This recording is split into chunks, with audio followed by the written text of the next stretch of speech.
Welcome, today I am with OnePlus Nord CE 5G, and in this phone you can find the fingerprint sensor in the display. So if you wonder if this sensor works when you apply the tempered glass on the screen, just take a look. As you can see, we can find here the tempered glass on the screen, and I will show you how the sensor performs. So I will make few unlocks to let you know if it is good or not.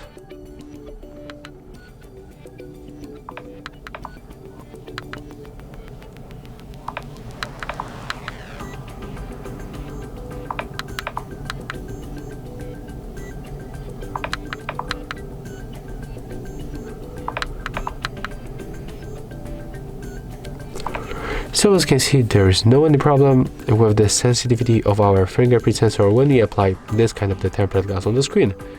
So we don't have to be afraid of installing this glass on this phone. If you find this video helpful, remember to leave a like, comment and subscribe.